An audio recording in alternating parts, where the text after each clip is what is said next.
আমরা আপনাদেরকে কথা দিচ্ছি, এই সমাজ বদলানোর দায়িত্ব আপনারা যদি আমাদের হাতে তুলে দেন, দেশবাসী যদি আল্লাহর মেহেরবানিতে তুলে দেন, আমরা খেটে খুঁটে চেষ্টা করব সমাজের এই ঘাটতিগুলো পূরণ করার। আমরা ইনশাআল্লাহ তেলা মাথায় তেল দেব না। তেলের অভাবে যার চামড়া ফেটে গেছে তার গায়ে একটু তেল মালিশ করার চেষ্টা করবো ইনশাআল্লাহ। আমাদের prime subject, those who are deprived people, বঞ্চিত মানুষগুলো হবে আমাদের অগ্রাধিকার ইনশাআল্লাহ। শুধু স্বাস্থ্যের ক্ষেত্রে নয়, শিক্ষা স্বাস্থ্য থেকে শুরু করে যতগুলা নাগরিক পরিষেবা আছে, সকল পরিষেবায় বঞ্চিতরা অগ্রাধিকার পাবে ইনশাআল্লাহ। বঞ্চিতদের অধিকার তাদের হাতে তুলে না দেওয়া পর্যন্ত ওই সেবা আমরা গ্রহণ করব না।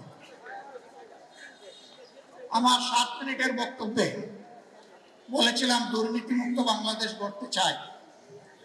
এর ছোট্ট নমুনা হিসেবে আজকে লাখো জনতা এবং কোটি মানুষের সামনে এই ঘোষণা দিচ্ছি, আগামীতে বাংলাদেশ জামাত ইসলামী থেকে যারা নির্বাচিত হবে তারা সরকারের কোনো প্লট অল্প মূল্যে গ্রহণ করবেন না ইনশাআল্লাহ। বিনা ট্যাক্সের গাড়ি চড়বেন না ইনশাআল্লাহ। এও বলেছি, সরকারের দেওয়া ন্যায্য যে সমস্ত সুযোগ সুবিধা আছে তার কতটুকু না নিয়ে পারা যায় তাও আমরা বিবেচনা। একদিকে আমরা বলবো জনসভাকে ইবাদত মনে করি, আরেকদিকে জনসভাকে খেয়াত মারার হাতিয়ারে পরিণত করব। জামাত ইসলামী এটা করবো না। মানুষ বুঝবে না, দেখবে না মানুষের কোন অধিকার হরণ হচ্ছে, কিন্তু মহান আল্লাহ সামিউন বাসির, তিনি সব শুনেন এবং সব দেখেন। তাকে ফাঁকি দেওয়ার সম্ভাবনা, এই বিশ্বাস যাদের থাকে জনগণের সম্পদে, ইজ্জতে এবং জনগণের জীবনের উপর তাদের হাত, কালো হাত কখনো পড়তে পারে না, পড়বে না ইনশাআল্লাহ। তাহলে একা বাংলাদেশ জামাত ইসলামী পারবে না তো?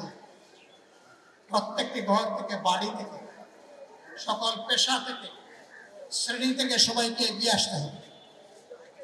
এগিয়ে এসে বলতে হবে আমাদের সম্পদ যারা লুণ্ঠন করেছে আর তাদের হাতে দেশের চাবি আমরা তুলে দিতে চাই না। আমাদের সম্পদের যারা চৌকিদার পাহারাদার হবে, আমরা সেই চৌকিদার পাহারাদের হাতে এবার আমাদের চাবি তুলে দিতে চাই। এই আওয়াজ আজকে মিডিয়ার মাধ্যমে, লাইভ স্ট্রিমে এবং রেকর্ডেড পরবর্তী ব্রডকাস্টিং যাদের চোখের সামনে যাবে, যাদের কানে যাবে, তাদের সকলের বিবেকের পর্দায় আমার এই আবেদন। ভাই, বন্ধু, মা, বোন, মেয়ে, সত্যি যদি ভয় মুক্ত, সংখ্যামুক্ত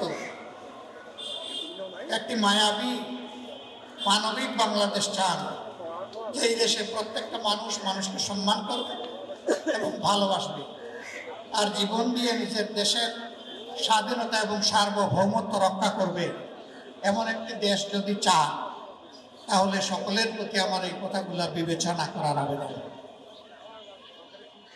আসুন, আগামীর জন্য আমরা সিদ্ধান্ত